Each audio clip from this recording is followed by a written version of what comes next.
Street. These blocks here on First Avenue are filled up with demonstrators. They started at about 11 o'clock this morning to really pack into this area. Now, we also know that earlier today there were some demonstrators who were trying to feed into this rally on 22nd Street downtown, and apparently they were told by police that they were not going to be allowed to come in and feed into this rally, and there were some arrests reportedly. We also know that there's a feeder march that's coming in from Bryant Park on 42nd Street that's part of many of the dozens of feeder marches that have been coming into this area. But maybe if you can get a sense, we want to talk to some of the people who have been in this area. This woman, your name is, why are you here?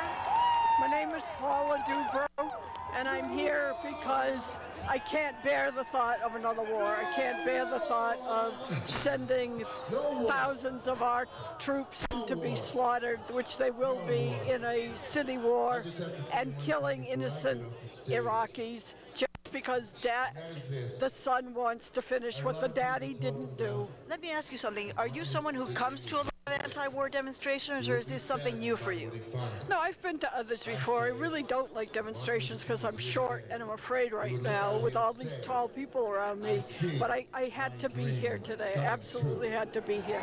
And you came all the way from Massachusetts. Why did you want to come down to New York and be part of this? I want to make my presence known, and hopefully to allow the media to cover our true numbers, our feelings, our message, our energy, and hopefully, if worse comes to worse, to show clarity what America really thought of this war before we became the enemy of the free world.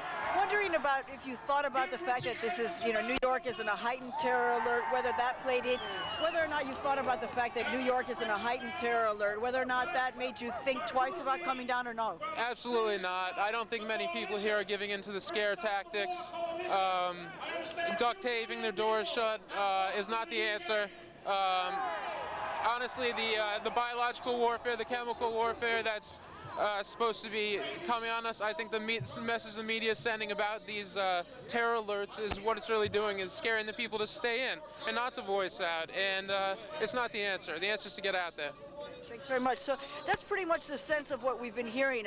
I did spend quite a bit of time yesterday with the protesters as they were organizing, and most of them were not concerned about the heightened terror alert. They were saying that they just wanted to be feeling like they were doing something as opposed to feeling scared, feeling like they were powerless. Certainly this is a feeling here that they have taken to the streets to make their voices heard.